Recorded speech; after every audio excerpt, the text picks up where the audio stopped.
Kant distinguishes two ways in which we would be unable to will that the maxim of our action become a universal law. One is due to a contradiction in conception, and the other a contradiction in the will. Now, in the last video, we saw that making a false promise in order to acquire money results in a maxim that would fail to become a universal law because it results in a contradiction in conception. And this is because if everyone made false promises in order to acquire money, eventually everyone would know, they would know not to trust anyone making promises in order to acquire money, which means when anyone made a false promise to try and acquire money, they would actually be successful because we just know that they were making a false promise. So the maxim collapses in on itself. You can't conceive of a world in which everyone acquires money in this way because they wouldn't acquire money in this way. If a maxim fails via a contradiction in conception, this means we're dealing with what Kant calls a perfect duty. In this case, it is a maxim that concerns false promising, or basically lying.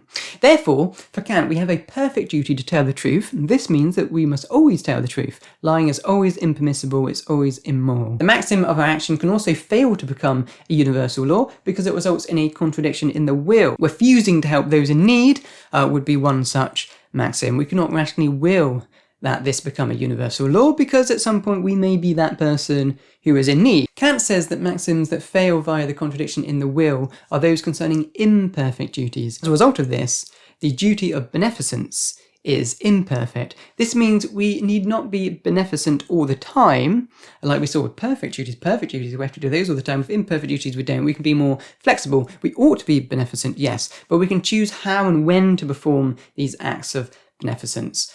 We may want to help cancer sufferers, or we may want to help the disabled, but as long as we are doing something, we are fulfilling the imperfect duty of beneficence. Kant believed that perfect duties were more important than imperfect duties.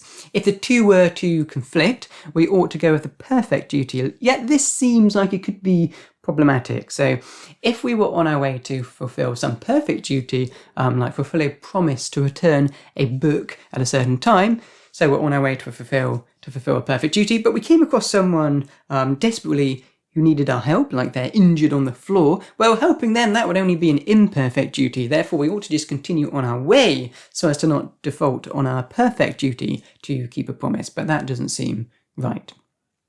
So that's it for perfect and imperfect duties. In the next video, we'll look at the formula of the end itself. Thank you for watching.